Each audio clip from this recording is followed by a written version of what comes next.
బిందువులు 1, -1 -4, -6 -3, -5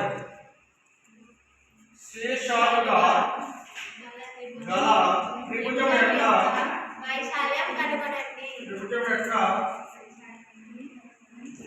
వైశాల్యము కనుగొనుము.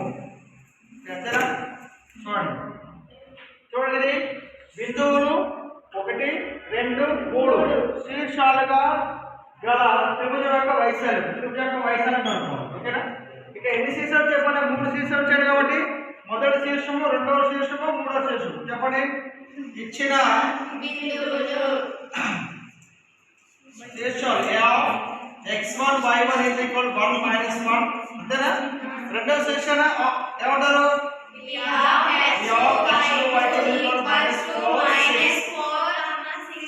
ఇప్పుడు మూడవ శీర్షాన ఏమంటారు? x3 y3 -3, ఇక్కడ పాయింట్స్ పెట్టుకోండి, కామా పెట్టుకోండి, -5.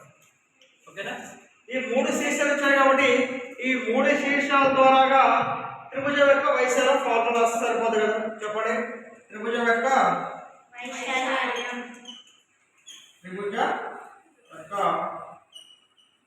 వైశాల్యము ఏంటంటే ఏది అనమాట. ఏంటంటే కొత్త అనుకున్నారు. ఓకేనా? చెప్పండి, ఫార్ములా చెప్పండి. 1/2 చెప్పండి. మీరు ఎలా రాసుకోవచ్చు? ఓకేనా? x - y - y plus x y - y plus x y - y మాట్లాడాలి. ఓకేనా? ఫస్ట్ దీనికి 1, 2, 3 1 తర్వాత 2, 3 నెక్స్ట్ 2 తర్వాత 3, 1 3 తర్వాత 1, 2 సఫిక్స్ పెట్టాలి. ఇప్పుడు ఒక్కొక్క వాల్యూ సబ్స్టిట్యూట్ చేయండి. 1/2 into x1 అంటే ఎంత? x1 అంటే ఎంత? చూడండి, ఎంత x1 అంటే ఎంత? 1 into y2 ఎంత? y2 6 కదా? 6 minus y3 ఎంత? చూడండి, x1 అంటే 1, y2 అంటే 6, y3 అంటే ఎంత? Minus plus 5 రాసుకోవచ్చా? డైరెక్ట్ రాసుకుందాం. ఇక్కడ ఆల్రెడీ మైనస్ ఉంది. ఇక్కడ y3 అంటే ఎంత? -5 కాబట్టి ప్లస్ 5 కదా? +5 ప్లస్ x2 అంటే చెప్పండి. x2 అంటే ఎంత? -4 ఆఫ్ y3 ఎంత? y3 -5 y1 అంటే ఎంత? ఇక్కడ మైనస్ ఉంది కాబట్టి మైనస్ ఎంత? +1 x3 ఎంత? x3 -3 into y1 అంటే ఎంత? -1 -6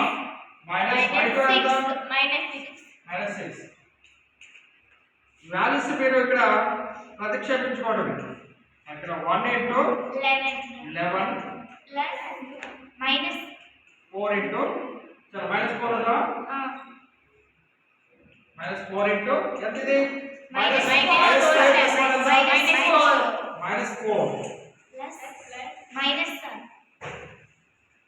-3 into -3 into -7 -7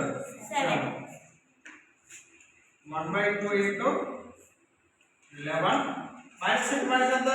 ప్లస్ కదా? 16 ఎంత? -6 ఎంత?